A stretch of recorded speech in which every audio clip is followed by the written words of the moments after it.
Tine Maswati siyanemukela nonke.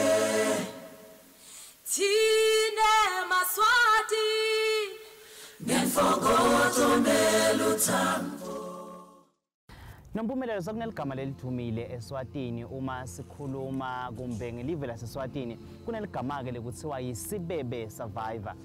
Leli ke kuyaye kube lilanga lapho khona tinkhulungwane temaswati tiyayitibuthane entsabeni liyatiwa ngesibebe ngenhloso ukuthi bacancele nandzaba bayofika esicongweni sayo. Indzaba yesibebe ke itholakala nje mawehla eMbabane wehla endzaweni ekuthiwa yiPine Valley ukhuphukele eMbuluzi kunelitshe lesibebe ke leselineminyaka likhona eSwatini. Sekunelilanga leke kuthiwe Sibebe Survivor lapho khona emaswati angenele lilanga lokuthi bacancele litshe bayofika ekugcineni kwalo ngenhloso yokuthi kutholakale noma ke bacokelele imali letiyawusita labo labatsingile emangweni lesithi yi-charity. Kuyendeka ke njalo ngeminyaka ngelilanga thile nasekumenyetele ukuthi lilanga lesibebe indzaba iyawucancwa nini siveke siphelele khona kuSibebe. Ngizakhuluma ngesibebe nompumelelo ingabe ngekwati kwakho leligama lelithi Sibebe nje sesinesibebe Survivor namhla liqhamukaphi? Giyani kuthiwa kulendzawo le kwakunemadvodza abuthana emphakathini kwathiwa akende umncintiswano. Kulo mncintiswano wawo lebekatawuhamba ekhaya nemhlomelo lothide ngulotabe acancele ndzaba kusho ukuthi ke kwathiwa lo mhlomelo loyo kutabe kuti ngikhomo kumbe letilishumi. Uyati ke wena Giyani ukuthi kwakadzeni vele Buhle Betfu kwakulikhikhilayo kwakusibaya sayo kusho nje hayi sitawufika lapho. Kusho ukuthi ke kwaba nendvodza lekuthiwa nguSibebe. Sibebe kuthiwa wayicanca lendzaba wasinaseka latulu nje entsabeni kwaba nalongo ndloya ngimona athi ngeke phela Sibebe ahambe letinkomo letingakachilitiyani hawa waSibebe kwaphela ngaye kanjalo wafa kanjalo ke Sibebe kwasekuthwa lendzaba ke kuthiwa nguSibebe. Kahle yacancwa madvodza kwathiwa lo tawufika esicongweni kuqala kunjalo Giyani angabe sinasibebe nje Giyani mountain ngabe siyoke sibe naye nini yawuthi ngikose ngangigoqodi ke ezulwini ngiyabe kuneGiyani river kuneGiyani mountain bamba phansi liboke lelo langa. Sisehlelweni mbukeli lelithi Buhle Betfu sihambisana nayiSwaziland Tourism Authority sithi Hlomangwane vuka uvakashe. Kanti ke mbukela sithathe leli thuba lekukubingelela siphindze sikwemukele nawe ehlelweni elangeni namhla uyatwa nakuthi nasila isikhathi sethu sekuthi sithokote sisagega lona live la kaNgwane sibona tindzawo bantu nalokunye lokunyendi nompumelelo kaDlamini sibongo lona kanti ke mbukela uyatwa nakuthi angihambi ngedvana ngihamba nayo indlondlo. Nompumelelo sabavusela babukeli sikhuluma ngesibebe nje namhla sila eTulo esibebe sitobuka kabanti indzawo elethanza kwakhiwa nompumelelo kuthiwa yiSibebe Resort. Yes, kunjalo mbukeli kanti iSibebe Resort nje indzawo lecala kusebenta nyalo ngamaji iba khona kulena ndzawo ngenhloso yokuthi indzawo lekumele ikhangedwa nativakashi indzawo lesakhiwa ke lena mbukeli kodwa seyicalile iyasebenta irestaurant yabo ngiyona ndzawo nje leseyicalile isebenta sitawubuketa ke indzawo tabo tekulala siphindze sibukete irestaurant yabo nekudla kwabo laba kwendawo kulendzawo. Sashito njalo Mpumeleli lesitakusho ngalena ndzawo inhloso noma injongo lenkulu ukuthi wena lapho ekhaya sesikhulumile nje ubese uyafika nawe utibonela ukuthi nasikhuluma ngeSibebe Resort njengoba sisithanza kuvulwa kwendakalani masikhuluma ngeSibebe Resort. Kunjalo Giyani asingabe sibabambelela ababukeli asabatibonele bona ukuthi iSibebe Resort Tyrone, please tell us just briefly about you, who you are and what your job is in this place. My name is Tyrone Reid. I don't think I'm that a stranger to the people of Swaziland. I'm the operations manager for Sibebe Resort, basically instituting operations to make sure the resort runs smoothly. And of course the housekeeping, customer service, and everything that goes together to make a resort work. Now, this is a fairly new establishment. Now, tell us just briefly about it, and then you could just tell us where you guys will be going in the next 5 months plus. The establishment consists of Molly's Kitchen, which is where we're sitting now, 20 units in the chalets that are currently being constructed. We should be finished in a very short period of time to start accepting guests. The fact that it's a resort, obviously resorts are inundated with a lot of activities. So there's a lot of activities that are going to be added to our repertoire in the sense that for corporates, for everybody that wants to do team building, conferencing. So these are all our short-term goals to get the resort up and running, to feature and to achieve resort status. Okay. Where do you see this place in the next 6 months, 8 months? Honestly, I see this place booming. I see this place becoming a fast tourist attraction in our kingdom, Africa, and of course the entire world. We cannot not ignore the view. The view is stunning. It's a place of serenity, for calmness and so forth. So there's a lot of potential that's going to be unleashed, and it's going to be a very, very, very big tourist attraction.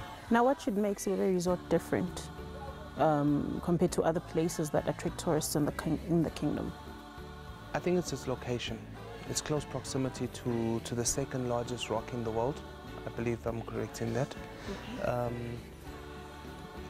The peacefulness of it, and you know, everybody is in this hustle and bustle of city life and traffic and so forth, and this is one of the few places that you could actually come up into the mountains, fresh air, beautiful surroundings, great food, great atmosphere, stylish rooms. You know, we're going to cater for a lot of a large spectrum of people, you know, so it's going to be good. Okay, besides the restaurant and the chalets, what else should we be looking forward to in the not so far future? On the cards, other than the team building that we're trying to institute as well for corporates, we're looking for hiking trails, off-road trails for quads, mountain bike trails as well. We're probably going to be sitting with the relevant people concerning these sports and so forth in the country to assist us in developing this along this area as well. Okay. Coming up with such a place, what challenges are you guys coming across? There's not many challenges at the moment. I think the only challenge is to complete on time, which we on schedule, which we should always, yes, we are on schedule. And I think that everybody should look forward to the official launch of Sibebe Resort and all its splendor. What upcoming events should one look forward to with Sibebe? On the cards at the moment is a jazz festival, which we want to do annually. We're actually investigating that at the moment, and just do something sort of like, if you look at the Ayers Rock Festival in Australia, which is the world's largest rock, do something similar to that, where we bring people up here and we just have a beautiful jazz festival with the view and everything that goes with it. So that is something that is being investigated. It's not confirmed yet, but we are investigating that as one of many events that we want to host annually and add to the Sibebe Resort, how do I put it, the culture of Sibebe Resort. Leri njenga marketing manager noma ke lo sehlanganisweni leku-market aphindze ehlanganisweni lekuxhumana lapha eSibebe Resort, sichazele ngombe ngenzima yakho kulena ndzawo. Siyeva ukuthi indzawo lethandza kuvulwa lesathuthuka, ukuthi ngabe athini ema-plans ngale ndzawo nekuthi ize yakhiwa njengoba beyisolungekho itolo, namhla seyikhona esidingo sayo nesikhanzi esingakanani vele kusibe khona. Yes, ngibonge Kiane, siyakwemukela eSibebe Resort. Sibebe Resort indzawo lensha nje yokuyasho nje ukuthi ikhani ivulwe lamalanga lawa. I-main vision lekhona ukuthi nathi sicontribute ku domestic tourism, esingathi ukuvakasha locally. Sibuye kakhulu nje ukuthi eMaswati akhona ukuthi ma avakashile, ma avakasha kangwane acishe njani athole ukuthi afike la eSibebe Resort. And eSibebe Resort sine indzawo lenkulu kakhulu, kunale restaurant la esikhona khona, sibe ne poolside, sibe ne conference, sibe netindlu zokulala, so babitha ukuthi ngama-chalet. So kakhulu sibone ukuthi kumcoka ukuthi kube nalendzawo le Sibebe Resort, ngoba kunabantu abaningi labahayikha abasuka nje kuyathi nje Sibebe Rock uyatiwa kakhulu umhlaba wonke. And sabona ukuthi no, akube nelihotela elingaba khona, so noma bahayikha abantu bangagcini bahayikhe behle, abahayikhe babuye babuke Buhle, ngoba Giyane lama views la lapha mahle kakhulu. And ungaspenda i-weekend yakho lana nje kuSibebe, so ubuka ama views, sinama caves, kune hiking, so kuningi nje lokwendeka kakhulu la Giyane. Speaking kuba umention tinza fawusininza ngisay-expanda kunemakamelo netinhle kulala ingabe athini ama-plans nimbuka ukusteve ngakanani leto kulala yabona kuvuleke kakhulu ke aseka-limit ngoba lenza inkulu yabona so sino singachubeka sibe sidevelopa sakha ngale demand ngoba i-demand nje lekhona nje nyalo ezibuka already nje sesingavuli ukuthi balale abantu but i-demand seyikhona ama-bookings abantu ba-inquiries enenyalo kunanayo le event etoba khona ye-Sibebe Survivor ama-bookings nje companies and individuals babhukha ngama-weekends nje kuba busy kakhulu. Yeah. Umenshine ukuthi kakhulu inhloso yenu ukuthi nithuthukise tekuvakasha domestic tourism nase selengcileke lelanga lekuthi abantu bacancele nzaba lo munye utawusi ngoba vele lisita once a year lapha athini ama-plans in terms of activities lokutabo khanga tivakasha ukuthi tibowuda lapha eSibebe Resort each and every time. No luhlelo lethu lo mnyaka wonke liningi kakhulu sinama-plans lamaningi kakhulu and besides ilanga ivika lipheli or every day nje kuba khona labelungu labahayikako bayela ngetulu nemaswati asevakasha kakhulu kuyana emaswati nawo so akupheli nje ilanga kude umuntu lofikela e-resort so angeke nje kube simele lomhla ka-5 kahle kahle le vision inkulu yenca lomhla ka-5 yabona so sizochubeka kube busy nje kube busy ezuyabona nje lathi ngendlela lo ngakhona ngelabantu labenda ukuthi hayi yathini uma singathola indzawo esingakhona ungcebeleka khona sishawe ngumoya ngoba tikhona tindzawo letokuvakasha lisedudane nasedolobheni but now kukahle nje kuyena sowuphume hambe out of town ushawe ngumoya nefamily yakho ishawe nje ngumoya nebangani bakho igroup elokunye futhi le market lesibukile ngilama-conferences nama-team building for companies yabona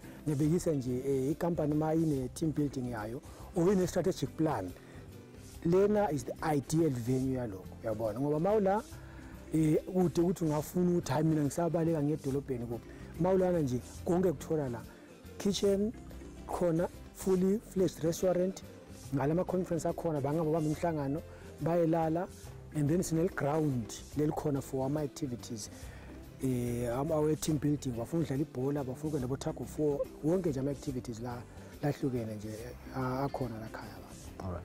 Speaking of the location of the place, Lila Sibebe Rock, iyan favor in very in terms of ukuthi ni market kahle tivakashi tikhona kuhamba tifike eSibebe Resort. Yabona ukuba la kuyisimanga kakhulu yabona ukuthi vele yabona you know it's so exciting ukuthi vele sithole lenzawo nayo ube nelo hotel la yabona because mawungakhumbula kahle eSibebe Rock liyatiwa worldwide mhlaba wonke uyatiwa ngeSibebe Rock so nathi nje mase sincike kulo Sibebe Rock sesinguSibebe Resort kusiniketa imileage learning ngoba nokumaketha nje akuthingi ukuthi singene kakhulu siphusha ngathi indawo engatwayo yabona kuvele nje sichubeka kule marketing level ikhona eyale Sibebe Rock ngoba kahle kahle sibambisene neSibebe Community Trust okuyiyo i-organization from the community lengiyo lenjani lesita ukumaintaina lenzawo yemvelo ichubeke nje imaintaina because mawungabuka nje athiyanelana ndiwelo wakwakhiwe ngakhona sifuna ukuthi silandele lenzawo yabona ukuthi no vele se resort ikuphi on the rock eSibebe Resort. All right. Sesikhuluma ngalolu hlangothi letekuvakasha njengendzawo lethanza kuvulwa. What will make Sibebe Resort different from any other tourism attractions and places that we have in the country? Yini letakwenda nini nihluke that you will offer lokutaba unique from others? Niyabona sihluke kakhulu.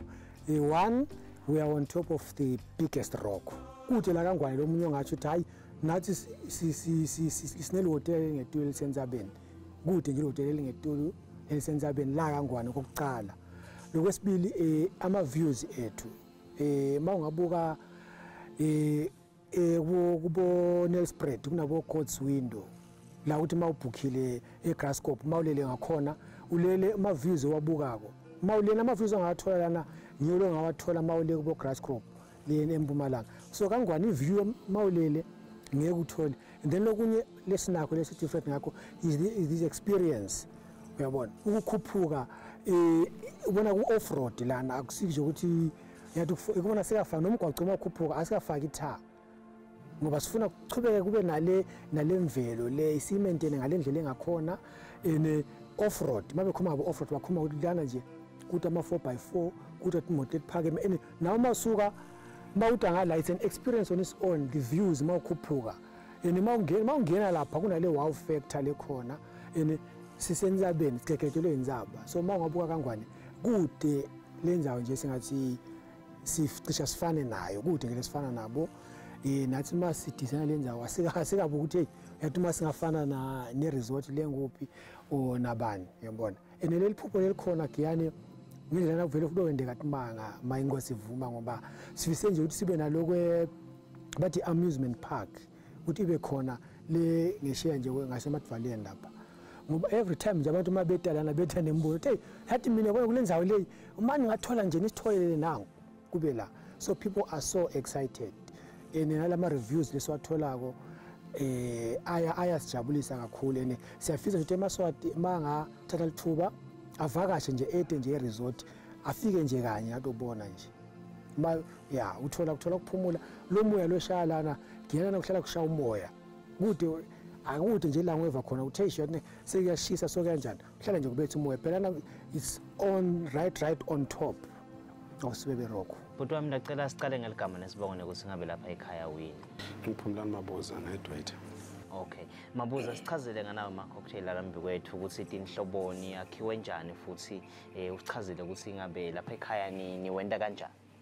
Okay, siyabonga kakhulu mina yethu. Shothe sitawuqala nganaye kuthiwa lena i-Molly's cocktail. Nalena solo kuyafanana but umehluko ngiloko ukuthi kunama ingredients leswafaka kolana la kuthiwa angeke ngikhona ukwasho but nje kunama ingredients leswafaka kolana bo white gin nangala umehluko lokhona ke nawubuka la ukuthi kuhlukile la kunale color lena la nangalana kunale but lena seyingephasi lena langedulu lana siyasiqale ngale color sidecorate le glass yethu bese nangala faka le lama ingredients ethu bese sesigcina ngale nakhunjana yethu le kuthiwa i strawberry lele singala ngephasi but abitha ngithiwa yini ligama lakho nje nangithe ngifuna uku-order lena yini igama layo lena yini igama layo lese kuthiwa strawberry yes lena sekuthiwa Sibebe lesi yes ngoba imolisi okay yes ninato linye tinhlobo tema-cocktail enwendako yes but tikhona kunabo sex on the beach kunabo strawberry margarita kunabo lime kunabo Sibebe cocktail yes le Sibebe cocktail ke sona sihluke ngoko ukuthi sesifaka ama fruits ne juice okay yes asideke lo tshwala yes in short nenda tonke tinhlobo tabo cocktail lapha ekhaya akusito tonke le standawo akusito tonke le standawo okay yes because akusito naletinengi kakhulu but mhlambe ekuhambeni kwesikhathi titawu ugcine setitinengi yes okay cha siyabonga okay siyabonga kakhulu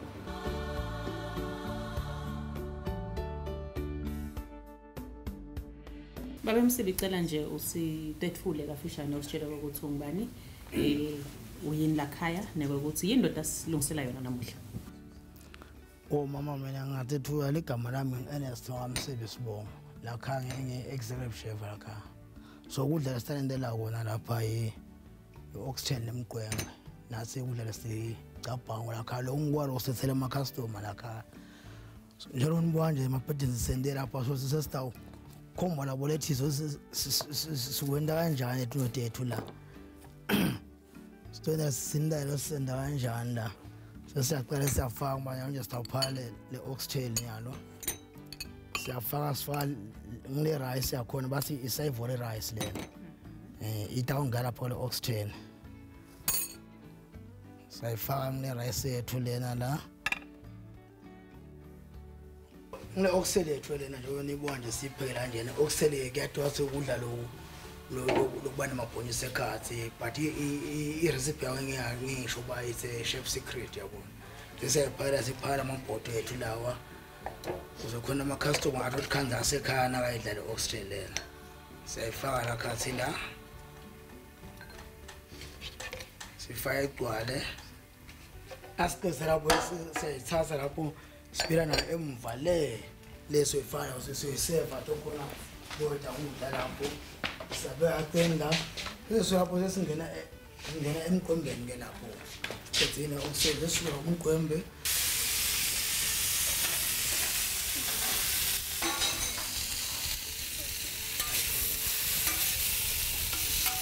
nomqombe wethuko lona kuneso siyakhona baswa ngule leso sebanga ukuthi ama customer ehle asukele amangini athona sayenda na secret yakhona khona lapho emoli leso siyakhona nomqombe awukhaya lokho umqombe konke ingane yakhe kufuna kube traditional yawufaka nomqombe la umqombe for 2 wasikhohle lapho kunomqombe for 2 umqombe for 4 umqombe for 10 umqombe for 2 lesabuya kusifaka ipunish lethu lana umqombe la lena ngile dressing yethu yana start dressing lena siyafaka pheteleni lapha siyabeka bese ngibita weta ayathatha mbili ama customer uphele kudla umqombe for 2 okuselistu yami le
This is one of our rooms.